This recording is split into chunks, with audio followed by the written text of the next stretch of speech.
Deməli, uşaqlar, bugün mənim ilklərimdən biri olan Rövşanənin ad günüdür.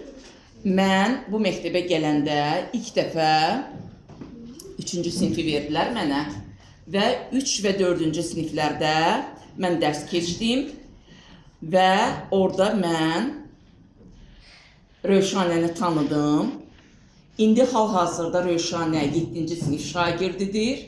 Özünüz də görürsünüz, tez-tez gəlir, müəllimini yad edir. İndi sizləri də görəcəm. 5-ci sinifdə gəlirsiniz, yoxsa gəlmirsiniz? Müəllimənizi unudacaqsınız, yoxsa unutmayacaqsınız? Dünən Rövşanənin ad günü idi. Rövşanə, ad günün münasibəti ilə səni səmimi qəlbdən təbrik edirəm.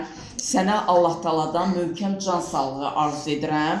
Sənə bu yeni ad günündə yeni ümidlər, yeni arzular, yeni istəklər diləyirəm və arzum odur ki, bütün qapılar üzünə taybatay açılsın, orta məktəbi bitirəsən, təhsilini başa vurasan və ali məktəbə daxil olasan, karyeranı qurasan, bütün istəklərinə, arzularına, nə diləyin varsa, nə istəyin varsa, nə arzun varsa, hamısına çatasan.